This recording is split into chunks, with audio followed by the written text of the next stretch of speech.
बिस्मिल्लाहिर्रहमानिर्रहीम। मैं इस वक्त मौजूद हूँ पैरागोल्ड मार्ग की वजीराबाद में और मेरे साथ साबका नाजिम जिला गुजरांवाला चौधरी फयाज अहमद चट्ठा साहब मौजूद हैं।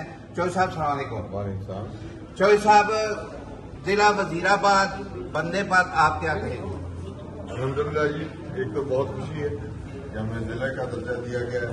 तहसील वजीराबाद का इलाका बहुत वसी है, बड़े सनती शहर है हमारा। एग्रीकल्चर के हवाले से भी बहुत ज्यादा भरपूर इसकी, खासतौर पर जो अलीपुर साइड है वजीराबाद के गिरदनवा भी, एग्रीकल्चर के हवाले से भी और सनत के हवाले से भी। तो मैं समझता हूँ ये गोल्डन ट्रायंगल जिसे कहा जाता है, सियालकोट, गुजरात और वजीराबाद और गुजरात भी इसमें गिना जाता था। अल्हम्दुलिल्लाह हमें अब मौका मिलेगा, डेवलपमेंट ज़्यादा अच्छी होगी, हमारी इंतजामिया हमारे पास अपनी होगी, हमारे इंतजामी अमूर बेहतर होंगे यहाँ के। और मैं यकीन है मुझे कि हमारे इलाका, हमारे बंदे इंशाल्लाह बहुत ज़्यादा बहुत तेजी से तरक्की करेंगे। और वजीराबाद के अंदर कुछ सियासी जमातों को जो है तहफ़्फ़ुज़ात है डिवीजन गुजरात बनने पर, इस पर आप क्या कहेंगे? देखिए जी, मेरा नहीं ख्याल कि कोई इसमें प्रॉब्लम होनी चाहिए। हमेशा से एक ही एरिया है, एक ही इलाका है।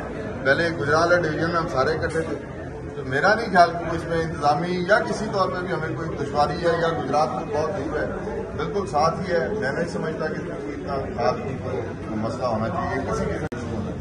और लॉन्ग मार्च के हवाले से साबिक वज़ीर-ए-आज़म इमरान खान जो है ऐलान कर रहे हैं, और इस पर आपने तहसील वजीराबाद में क्या तैयारी की है?